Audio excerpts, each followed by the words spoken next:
നമ്മുടെ ഹൃദയം മാറ്റാൻ ദൈവം നമ്മെ വിളിക്കുന്ന ഒരു പരിശുദ്ധ കാലമാണ്. ഈ കാലഘട്ടത്തിൻ്റെ ഏറ്റവും വലിയ സന്ദേശം സ്നേഹമാണ്.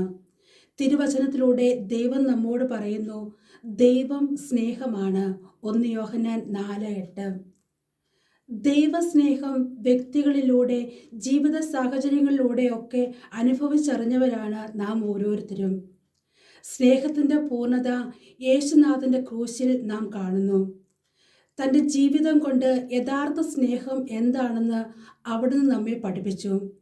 ജീവൻ നൽകിക്കൊണ്ടുള്ള ത്യാഗസ്നേഹം. നോമ്പിൻ്റെ പ്രാർത്ഥനയിൽ നാം പ്രാർത്ഥിക്കുന്നുണ്ട്, നോമ്പ് നല്ലതും പ്രാർത്ഥന ശ്രേഷ്ഠവുമാകുന്നു. സ്നേഹം അതിനെ കരയേറ്റുന്നില്ലെങ്കിൽ അതിൻ്റെ ചിറകുകൾ ദുർബലമാകുന്നു.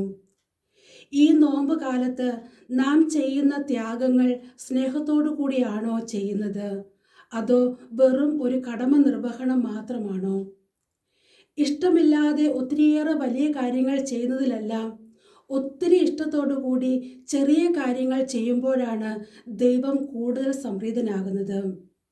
ഈ നോമ്പിൽ നാം ചെയ്യുന്ന ഓരോ കാര്യങ്ങളും ഒത്തിരി സ്നേഹത്തോടെ നമുക്ക് വേണ്ടി ക്രൂശിൽ ബലിയായി തീർന്ന യേശുനാഥനോടുള്ള സ്നേഹത്തെ പ്രതി നമുക്ക് ചെയ്യാം. അതിനായി ക്രിസ്തുവിൽ നിന്ന് സ്വീകരിച്ച സ്നേഹവും കരുതലും ക്ഷമയും മറ്റുള്ളവർക്കായി നമുക്ക് പങ്കുവയ്ക്കാം. ഈ നോമ്പുകാലം നമ്മെ കൂടുതൽ സ്നേഹമുള്ളവരാക്കട്ടെ. ദൈവത്തിൻ്റെ സ്നേഹം നമ്മുടെ ഹൃദയത്തിൽ നിറഞ്ഞ് അത് മറ്റുള്ളവർക്ക് പ്രകാശമായി മാറട്ടെ. എല്ലാവർക്കും അനുഗ്രഹപ്രദമായ ഒരു നോമ്പുകാലം ആശംസിക്കുന്നു. യേശുവേ കനിയൂ,